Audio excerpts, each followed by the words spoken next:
Okay, so today we're going deep on this text called Tantan Tenchin Kan. Yeah. And it's all about, like, mastering your emotions so you can, like, have a better life, Yeah. right? Like, everybody's looking for that. Exactly. Right. That wisdom Yeah. to navigate. Yeah, and this text really hits, like, the core of emotional intelligence. Yeah, it does. So It really does. one of the things that I thought was really fascinating was this whole idea that anger is like being trapped in a prison.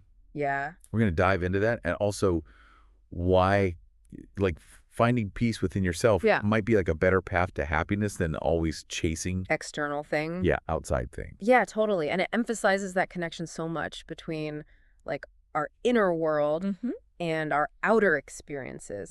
It's not just about feeling good. Right. It's really about understanding how those internal states actually like impact our success and our happiness. I know. And you know what I thought was really interesting too is that it frames solitude as a strength, not a weakness. Yeah. Which I thought was kind of cool. That is cool. You know, it's like we're always told, like, oh, you got to be out there with people and all this stuff. Right. But this is like, no, being alone is actually good for you. Yeah, it's like instead of dreading it, Yeah. you can kind of reframe it. Yeah. And be like, oh, this is my time to actually grow. Yeah. You know? Yeah. And they talk about introspection. Yeah. And how, like, you can actually think better when you're alone. Right.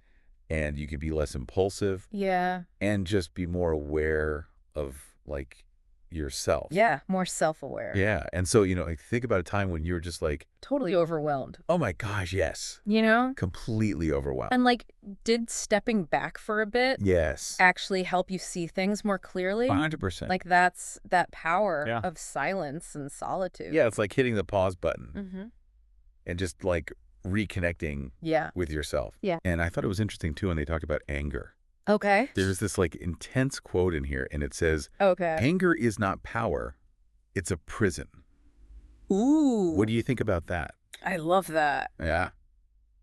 That's powerful. It's powerful. It is a powerful metaphor. Yeah. And the text suggests that like true freedom isn't about never feeling anger, you know, because we all feel it. We're human. But it's about choosing your response to it. Okay. That's real power. Because anger can totally hijack our decision making. Oh, yeah. You know, and then it leads us to do things that we regret. Oh, totally. Later, you know? So do you think it's about suppressing the emotions or is there more to it? That's a really good question. And it makes me think about how they talk about disappointment. Okay. Because we all face those. We do. You know, setbacks in life. Setbacks, yes. But it's really about how we view them. Yeah. That makes all the difference, right? Absolutely. The text actually points out that like successful people actually use disappointment as learning experiences. That's interesting. They don't let their failures define them. Right. So instead of like dwelling on a setback, you know, next time you are disappointed, try asking yourself, okay, what's one lesson I can take from this? Oh, that's good. Yeah. I like that. It helps shift your perspective and helps you focus on growth. Yeah, that's a great strategy. Yeah. Though I do wonder, like, you know, that takes a certain amount of resilience. Sure. To reframe things like that. Of course. What about people who are dealing with, like, major challenges? Yeah. Or past trauma? Right. Is it always that straightforward? That's a really important point. Yeah. And, you know, this text primarily focuses on individual growth. Right.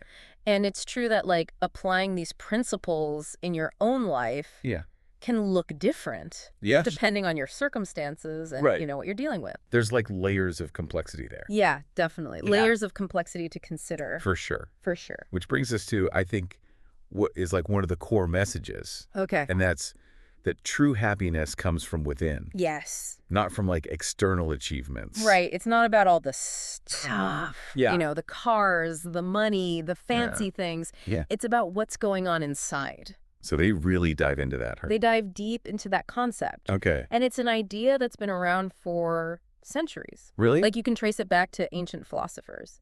Wow. And it's not about ignoring the world. It's not about, you know, pretending everything's perfect. Right. It's more about shifting your focus from what you lack to appreciating what you have. I see. So think about like two people winning the lottery. Okay. One stays miserable. Right. The other finds even more joy. Wow. Why is that? Yeah. Why? Their internal state is dictating their experience. Oh, that's a really good way to put it. Yeah, not the external event. Yeah. Wow, that really brings it home. It's like Yeah. what's going on inside of us really shapes our reality. Exactly.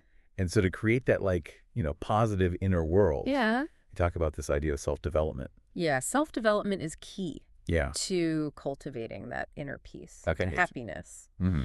And if we connect that to like the bigger picture, Okay. we can see why Mm. self-development is so important. If we're constantly just reacting to the world Yeah. based on, whatever we're feeling in the moment, Right. we have way less control Okay. over our choices and our outcomes. Mm-hmm. But when we cultivate inner strength and emotional mastery, Yeah. we're building a solid foundation for life. It's like building a house, right? Exactly. You need a strong foundation before you start putting on, The fancy features. the bells and whistles. Yeah, all the bells and whistles. All the cool stuff. Exactly. Yeah, I like that analogy. Yeah. And this leads to like the practical benefits that the text talks about when it comes to emotional control. Mm-hmm. It's not just about like feeling good. Right. It actually helps us succeed in life.